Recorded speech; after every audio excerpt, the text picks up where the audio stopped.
Have you ever been in the path of a dangerous storm? My dad went through this whenever a tornado struck our neighborhood. He described it as being very loud and shaking the entire house. He did not fully know what was happening at the time. He was just going about his daily life. Whenever he did realize what was happening, he took for cover. I did not go through this storm directly, but I did experience the damage that the storm caused. There were many downed trees and downed wires in the neighborhood. A tree went into my neighbor's roof so that it was sticking up out of the roof.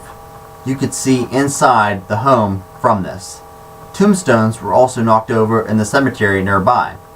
Many fences were knocked over. A porch roof came down during the tornado. The back window of my dad's car was blown out during the tornado. There was a lot of destruction in the neighborhood. If you have ever been in a thunderstorm, you can appreciate the strongness and damage the storms can sometimes cause. I will discuss with you how tornadoes form and how to best prepare for tornadoes in the next few moments. First, how tornadoes form. In a report that comes from the Weather Channel, some of the factors in tornado formation are discussed. Instability is a factor in tornado formation. This is caused by the heating of the sun. Also, the air needs to be rotating at all levels of the atmosphere. That's going to help keep the tornado intact. You also need a lot of low-level moisture.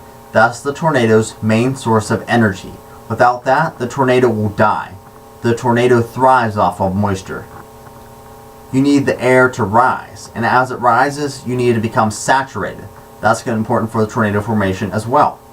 And lastly, you need some sort of trigger to get that tornado going.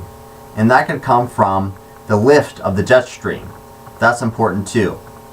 All these factors are important for tornado formation. Without any one of them, you don't have a tornado. Since you have seen how tornadoes form, let's look at how to best prepare for tornadoes. In a report that comes from ready.gov, which is a government website, factors to prepare for a tornado are discussed. First, you need to check for warning signs of a tornado. That might include greenish skies, a funnel cloud in the distance, or maybe it has stopped raining and it has become quiet all of a sudden. These are all good indicators of a tornado. If you see these factors, take for cover.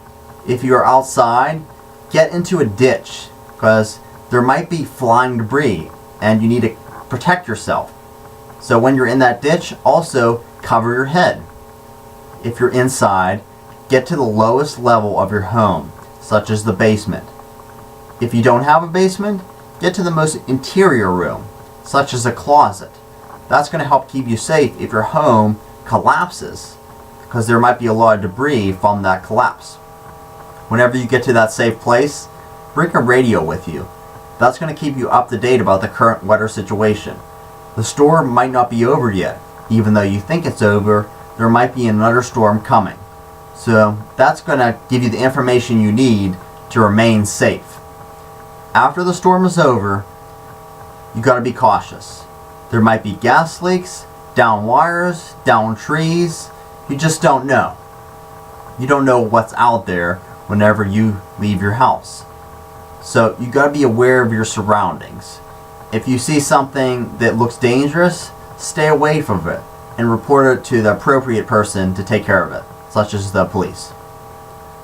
And there also may be injured people. If you see someone injured, try to get them to help. If you can't get them to help, such as a doctor or hospital, get the help to come to them. But sometimes injured people can't be moved by someone that was inexperienced. All these things are going to help keep you safe and everyone else safe. They are going to help prevent further injuries as well. Finally, it is important to understand how tornadoes form and how to best prepare for tornadoes. Tornadoes are caused by a combination of many different factors. It is important to plan ahead to be prepared for tornadoes. Also, planning ahead will be important for thunderstorms too, because they can be dangerous sometimes too. Next time you see a news report about a tornado striking a neighborhood, think of all of the factors that go into forming that tornado. Thank you.